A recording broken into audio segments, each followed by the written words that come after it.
Irenaeus, Clement of Alexandria, Tertullian. Irenaeus in Gaul, Clement in Egypt, and Tertullian in northern Africa were the three fathers by whose influence the four Gospels were introduced into general circulation and who laid broad and deep the foundations of Roman Catholic supremacy.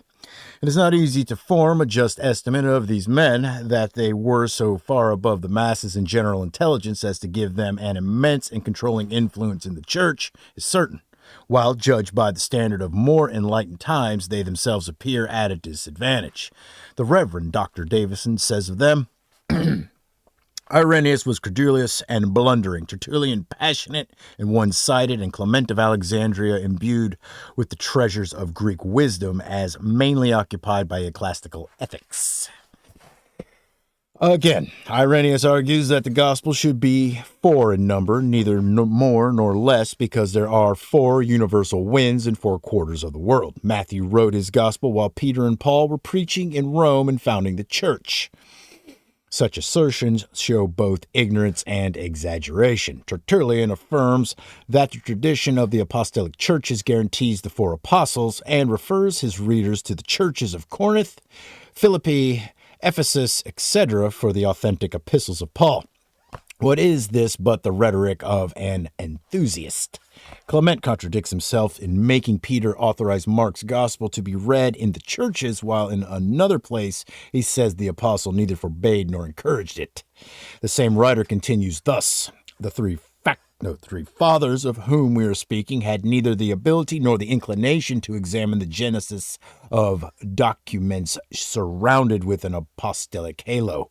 No analysis of their authenticity and genuineness was seriously attempted. In its absence, custom, accident, taste, practical needs directed the tendency of tradition. All the rhetoric employed to throw the value of their testimony as far back as possible, even up to or very near the Apostle John, is of the vaguest sort. Appeals to the continuity of tradition and of church doctrine, to the exceptional veneration of these fathers for the Gospels, to their opinions being formed earlier than the composition of the works in which they are expressed, possesses no force. The ends which the fathers in question had in view, their polemic motives, their uncritical, inconsistent assertions, their want of sure data detract from their testimony. Their decisions were much more the result of pious feeling, biased by the theological speculations of the times, than the conclusions of a sound judgment. The very arguments they use to establish certain conclusions show weakness of perception. What are the manifestations of spiritual feeling compared with the results of logical reasoning? One great work of these fathers was the establishment of the four Gospels, which had now appeared and were being introduced into the churches. Immediately connected with this was the establishment of the papal power of a definite basis. Irenaeus, in the third book Against Heresies, written about AD 190, gave the opinion that every church should agree with the Church of Rome on account of its preeminent authority. See the next chapter. About 5 years afterward, he was called upon by the Roman bishop, Victor, to assemble a council of the bishops of Gaul to consider the subject of the celebration of Easter, the question having already been passed upon by a council of Italian bishops.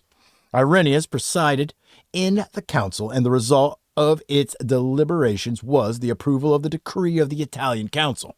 Other councils were in like manner held throughout the Christian world, and the result, with a single exception, was everywhere the same. The movement was to furnish a precedent for the jurisdiction of the Church of Rome over all questions of the kind. It will be seen in the next chapter that the views of Tertullian concerning the preeminence of the Roman Church were, notwithstanding his difference with some of the Roman bishops, scarcely less decided than those of Irenaeus. As to Clement, he is less explicit in the assertion of any supremacy of the Roman Church, but there is little room to doubt that there existed an understanding among these fathers and a concert of action in upholding the establishing at the same time the four Gospels and the authority of the Roman bishop. Irenaeus was Bishop of Lyons. He was born, according to Dodwell, in the year 97. According to Dr. Grabe, A.D. 108, Tilmont about 120, Dupin about 140. The last is probably the nearest correct. About the year 178, he was sent by the Church of Lyons to Eleutherus, Bishop of Rome, with an epistle describing the sufferings during the persecution under Marcus Aurelius. On his return, he was elected Bishop of Lyons in the year 180. He is supposed to have been martyred about AD 202. His martyrdom is denied by some critics.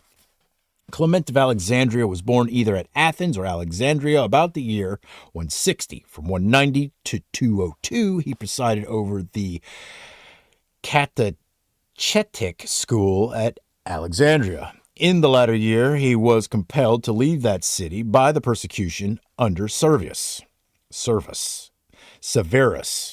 It is supposed by some that he returned AD 211. His return is doubted by others. He died about the year 220. Tertullian was the first Latin father whose works have been preserved. He was born at Carthage about the middle of the 2nd century and lived to a very advanced age.